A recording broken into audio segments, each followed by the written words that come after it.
Good morning all of you. मैं आचार्य रितेश कुमार आपका कक्षा में स्वागत करता हूं। आपने कक्षा 10 पास किया है, आपको बहुत बहुत धन्यवाद। आज हम यहां कक्षा 11 की पहली वीडियो लेकर आए हैं, जिसमें बच्चे ने जो कक्षा 10 के बाद उसके पास ऑप्शन होता है कि वो आर्ट्स में जाए या साइंस ले या वाणिज्य वर्ग ले। तो तीनों का अपना अपना अलग अलग महत्व है। वाणिज्य वर्ग का अपना अलग महत्व है, साइंस का अलग महत्व है और कला वर्ग का अपना अलग अलग महत्व है। सबका महत्व अपनी अपनी जगह अलग अलग होता है। तो आपने वाणिज्य चुना है तो उसके विषय में हम यहाँ पर बात करेंगे। वाणिज्य की बहुत लाइनें हैं, उसकी कभी और बात करेंगे। यहाँ पर हम आज देखेंगे वाणिज्य के अंतर्गत कक्षा 11 में विषय है हमारा वही खाता तथा लेखा शास्त्र, जो कि मुख्य विषय है वाणिज्य का, जिसे इंग्लिश में अकाउंटेंसी भी बोल देते हैं, अकाउंटेंसी। तो आज हम उसी के बारे में बात करेंगे। यहाँ पर सबसे पहले हम देखेंगे हमारे जो बुक का नाम है वो है वही खाता तथा लेखा शास्त्र। तो सबसे पहले हम वही खाता की बात करेंगे कि वही खाता क्या होता है।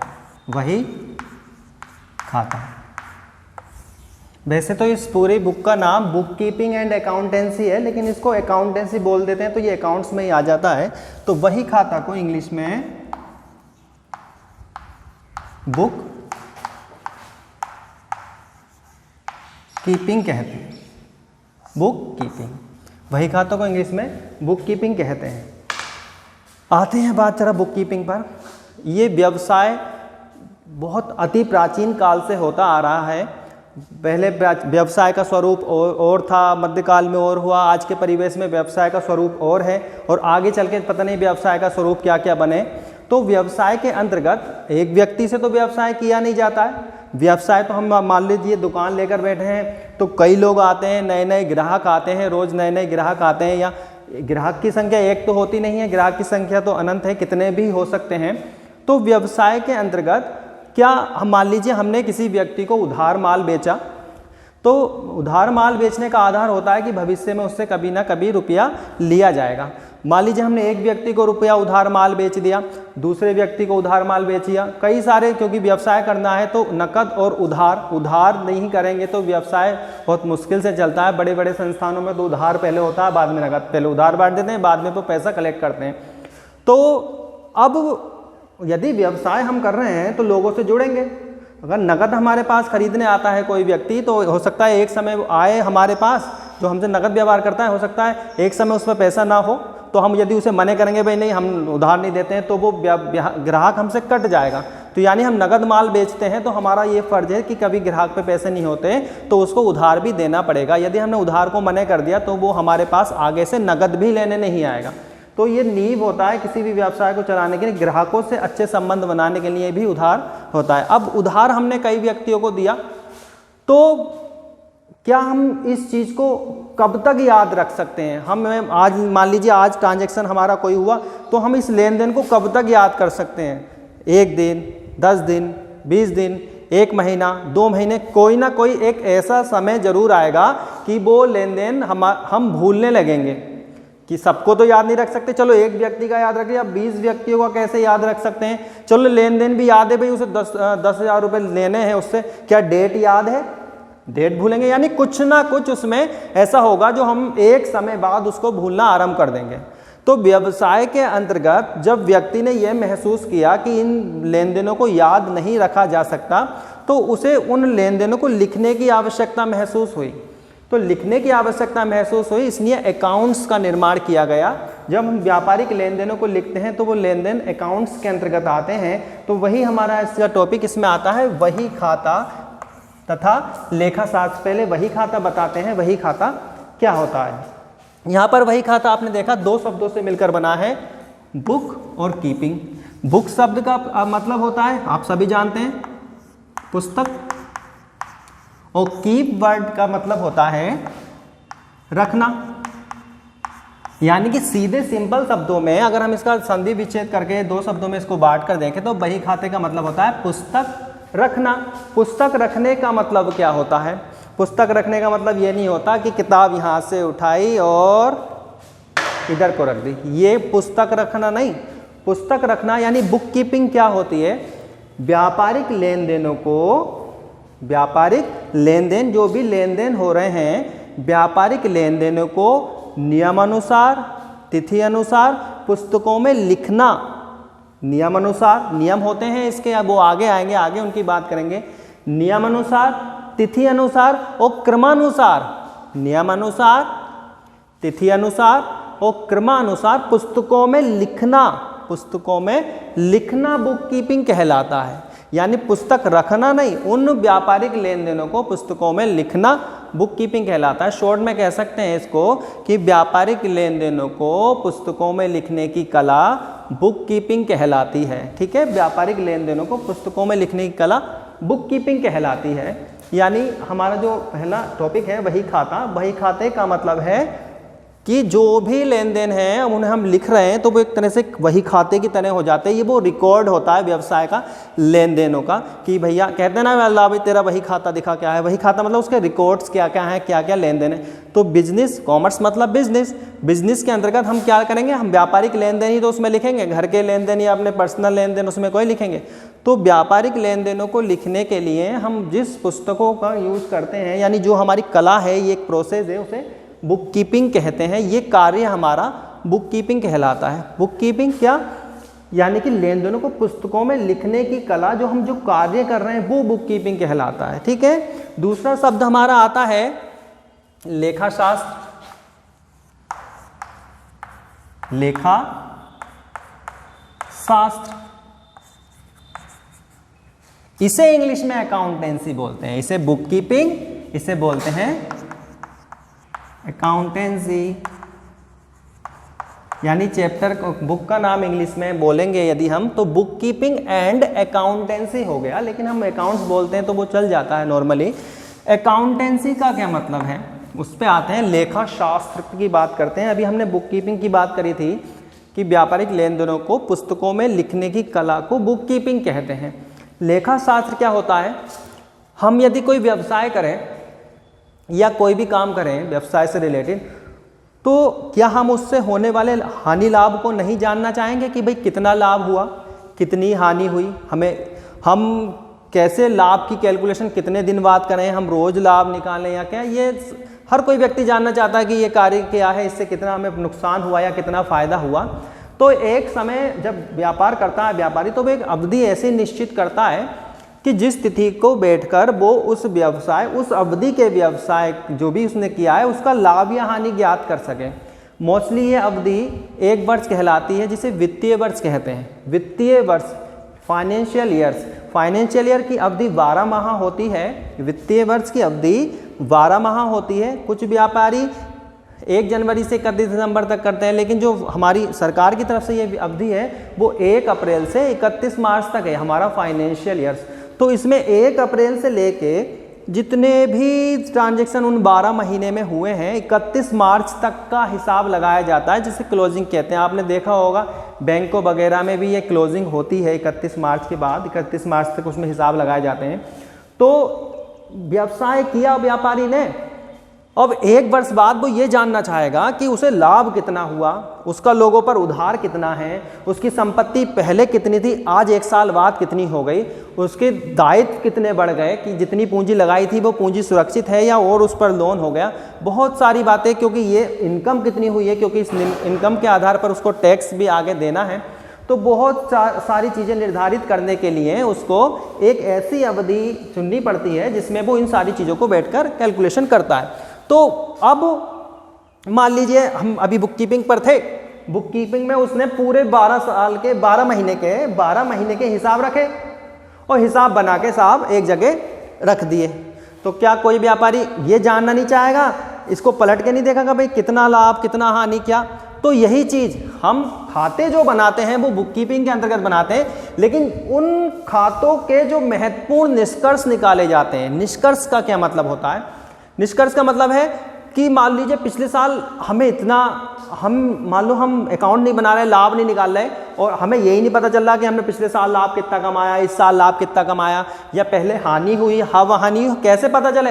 अब हम लाभ की तुलना कैसे करेंगे?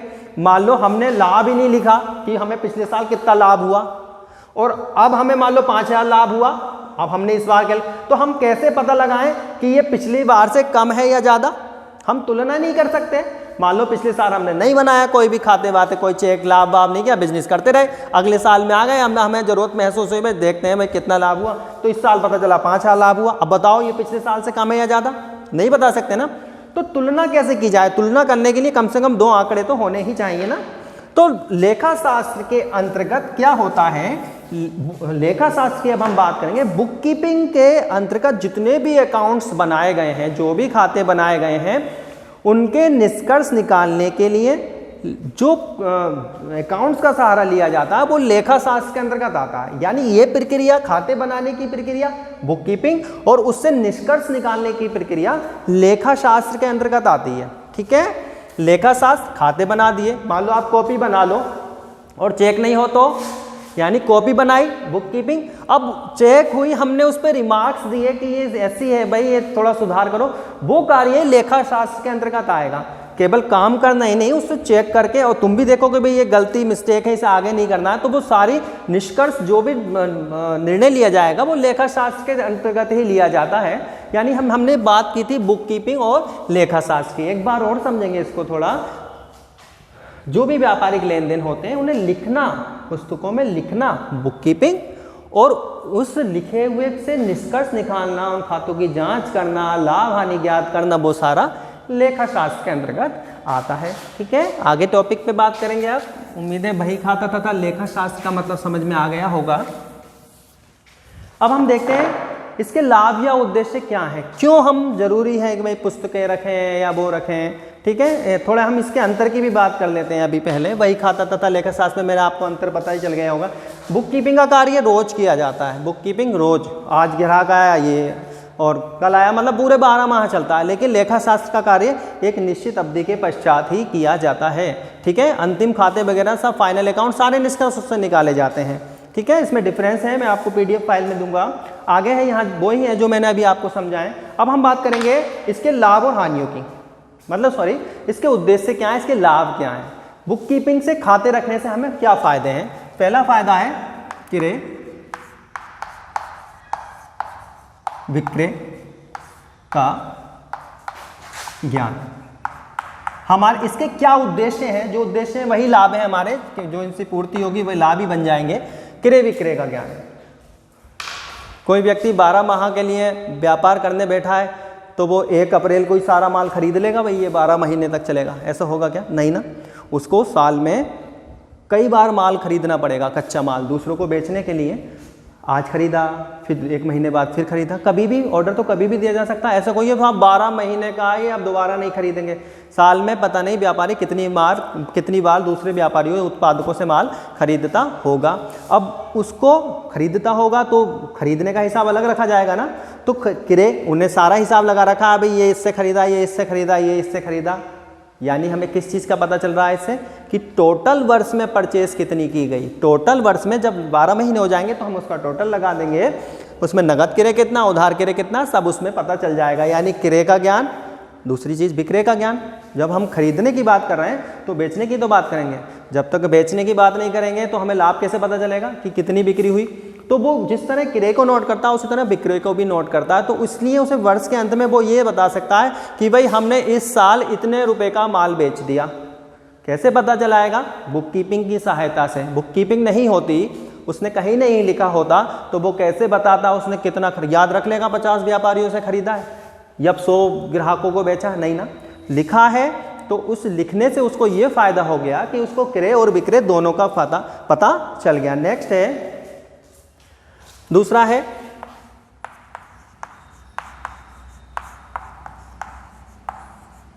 आय व्यय का ज्ञान। उद्देश्य है तब भी आप ये लिख सकते हो, और यदि लाभ आए बही खाता या लेखा शास्त्र के तब भी आप ये लिख सकते हो। ये क्वेश्चन, ये आंसर इसका दोनों में चलता है।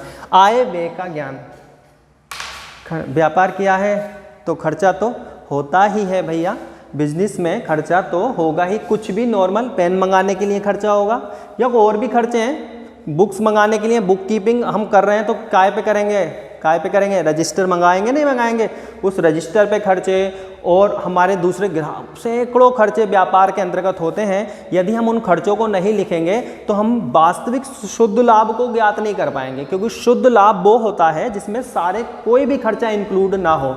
यदि किसी लाभ में खर्चे इंक्लूड हैं तो वो ग्रॉस प्रॉफिट, सकल लाभ होता है। सकल और शुद्ध दो चीज़ें हैं। सकल लाभ में अभी खर्चे शामिल हैं और खर्चों को भी घटा दें तो क्या बनता है, नेट प्रॉफिट। ठीक है, नेट प्रॉफिट बनता है, शुद्ध लाभ बनता है।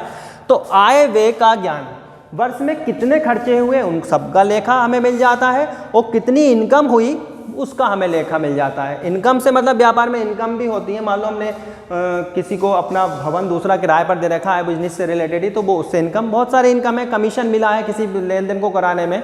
तो खर्चे और आय दोनों का ज्ञान हमें बुक कीपिंग की सहायता से हो जाता है, क्योंकि वो लिखे हुए हैं, नहीं लिखते तो पता नहीं कितना खर्चा कहाँ हो जाता है। नेक्स्ट टॉपिक हमारा आता है, अभी मैंने इसी की बात की थी, लाभ हानि का ज्ञान। सारी इनकम में जितनी भी हमें इनकम हुई है उस इनकम में खर्चे घटा दो तो क्या बचेगा, शेष यदि बचता है तो लाभ, और यदि खर्चे ज़्यादा हो गए तो क्या होगा, हानि हो गए। तो हम ये देखते हैं वर्ष के अंत में लाभ हानि की सहायता से, बिक्री की सहायता से, क्रय की सहायता से कि हमने इनकम ज़्यादा की इस साल या हमारे खर्चे ज़्यादा हुए। तो यदि खर्चे ज़्यादा हैं और इनकम कम है तो हानि, और यदि इनकम ज़्यादा है खर्चे कम है तो लाभ हमें होगा। तो वो कैसे होगा, लाभ हानि कैसे ज्ञात करें। अगर हम मैं तुमसे कह दूँ कि भाई लाभ हानि ज्ञात करो तो कुछ मांगोगे, नहीं मांगोगे कि भाई खर्चा दो आमदनी दो। तो खर्चा आमदनी कहाँ लिखी हुई है, बुक कीपिंग में लिखी हुई है, उसमें आराम से देखिए और उसके आधार पर वर्ष का लाभ हानि ज्ञात कीजिए। लाभ हानि ज्ञात करने का एक ये भी कारण है, हो सकता है अगला आ जाए, वो कर निर्धारण की सहायता होती है। अगला टॉपिक है हमारा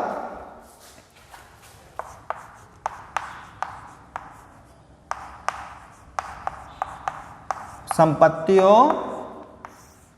एवं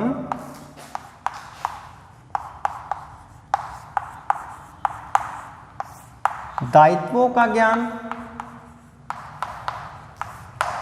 संपत्तियों एवं दायित्वों का ज्ञान, संपत्ति क्या होती है इसकी बात करेंगे, फिर दायित्वों की बात करेंगे।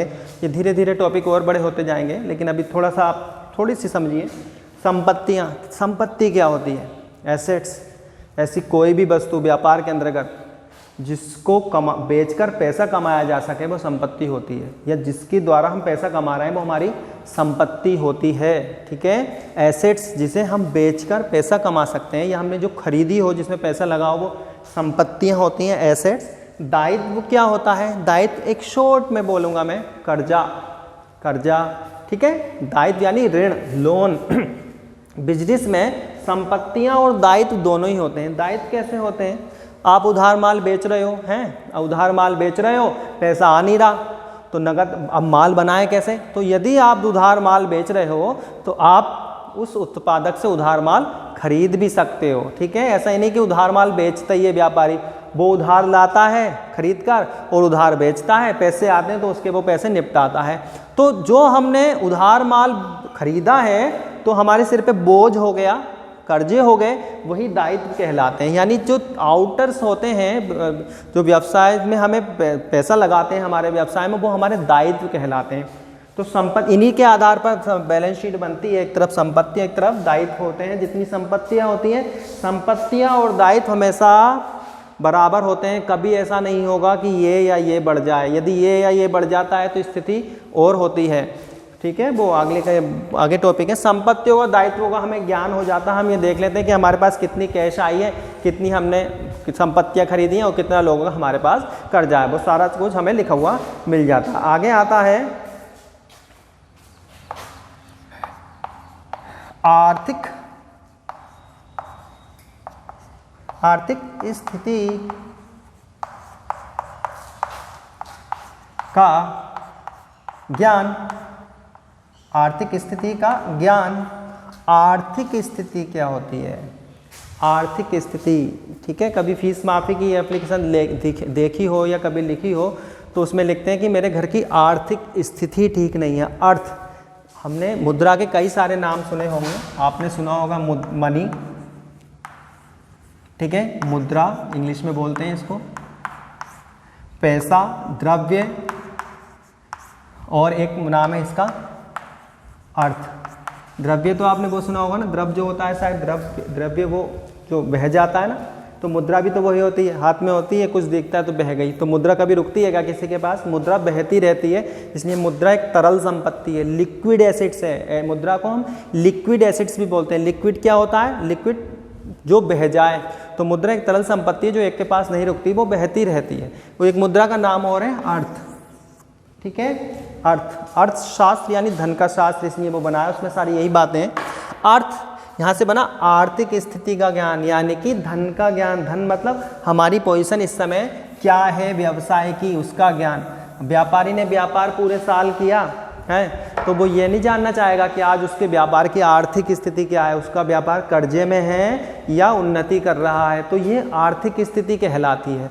आप ठीक है, अगर आपके पास पैसा है तो आपकी आर्थिक स्थिति अच्छी है, आपके पास पैसा नहीं है तो आपकी आर्थिक स्थिति खराब है। आर्थिक शब्द जो वर्ड आता है वो पैसे, रुपए पैसे से लगाया जाता है। तो यहाँ आर्थिक स्थिति मतलब किसी की स्थिति, यहाँ व्यापार की हम बात कर रहे हैं, तो आर्थिक स्थिति का ज्ञान। व्यापार की आर्थिक स्थिति कैसी है? व्यापार की भी तो आर्थिक स्थिति होती है ना, तो उस स्थिति का हमें पता चल जाता है कि हम, मेरे पास कर्जे ज़्यादा हैं या संपत्ति ज़्यादा हैं। देखते थे हम किस स्थिति को हम पढ़ते हैं, आगे है, इसी में आ जाता है, वो भी आर्थिक स्थिति से रिलेटेड बात है। रोकड़ का ज्ञान, हम कैश बुक वगैरह इसमें रखते हैं। कैश बुक क्या होता है? आप लोगों को भी अपनी कैश बुक रखनी चाहिए। आप उल्टे सीधे खर्चे कर देते हो, लेकिन पता नहीं चलता कि हमने कहाँ किए। पता चले आए तो थे कहीं से पैसे, यार पता नहीं, 2-3 चीज़ें ही दिख रही हैं। वो छोटे छोटे खर्चे जो आपने किए वो आप भूल जाते हो। कैश बुक में बताता हूँ, कैश बुक में 2 कॉलम होते हैं, एक होता है प्राप्ति पक्ष और दूसरा होता है भुगतान। ये भी आपके टॉपिक से रिलेटेड है, ये टॉपिक से रिलेटेड है, आज नहीं तो कल ही आएगा ही दूसरे तीसरे चैप्टर में। प्राप्ति, आप यहाँ पे कितने रुपए किससे प्राप्ति और कहाँ उसका पेमेंट किया, ये कैश बुक है। प्राप्ति और भुगतान खाता कैश बुक होती है। यहाँ पर आपने मान लो कहीं से आपको 1000 रुपये मिले, अब वो 1000 रुपये कहाँ से मिले वो भी लिखो, मम्मी ने दिए, पापा ने दिया, या कहीं से आपने कमाए हैं, तो और कहाँ खर्च किए, 10 रुपये यहाँ खर्च किए, तो लास्ट में आपका जो बैलेंस होगा वो आपकी आर्थिक स्थिति होगी। मान लो आपने महीने में 900 खर्च कर दिए, बचे हैं 100 बैलेंस, तो कोई ये नहीं देखता कि तेरे पे कितने रुपया थे या कितने खर्च कर दिए। आज की जो कंडीशन डिपेंड करेगी वो आपके बैलेंस पे डिपेंड करेगी। आपने चाहे कितने ही कमाया हो, इससे कोई नहीं देखता। तो बैलेंस, आर्थिक स्थिति अच्छी बनाने के लिए रोकड़ हमारे पास होनी चाहिए। और रोकड़ का ज्ञान, इससे हमारे रोकड़, क्योंकि हम कैश बुक वगैरह सब रखते हैं, तो कैश बुक में यही होता है। तो कैश बुक हमें पता चल जाती है कि कितने रुपए हमारे पास आए हैं, कितने गए, वो वास्तव में आज की डेट में हमारे पास इतने रुपए हैं। तो हमें रोकड़ का ज्ञान भी उस लिखी हुई यानी बुक कीपिंग से पता चल जाता है। व्यावसायिक आवश्यकताओं का ज्ञान, व्यवसाय में क्या क्या आवश्यकता है उनका ज्ञान हमें पता चल जाता है। ठीक है, और उसके बाद भूलों से बचाव, छल कपट से बचाव, बहुत सारे हैं। मान लो छल कपट से कैसे बचाव है, मान लो हम लिख के रख रहे हैं कोई चीज़, हमारा जो रोकड़िया है वो गड़बड़ करता है तो हमें पता चल जाएगी ना। भूलों से बचाव, छल कपट से बचाव, कोई के हमारा लिखने से छूट गया तो हम देख सकते हैं। बहुत चीज़ें इसमें लेखा शास्त्र के अंतर्गत तो बही खाता में आती हैं, क्योंकि हमें लिखना है और उससे हमें बहुत सारे लाभ भी होते हैं। तो आज की वीडियो में हमने देखी 2-3 चीज़ें, बही खाता समझा, लेखा शास्त्र समझा, इन दोनों में थोड़ा अंतर समझा, मैं आपको डिटेल में दे दूंगा अंतर, और इसके उद्देश्य या लाभ समझे। तो ये आज की वीडियो में इतना ही, आगे मिलेंगे अगले टॉपिक में। आज के लिए इतना ही, धन्यवाद।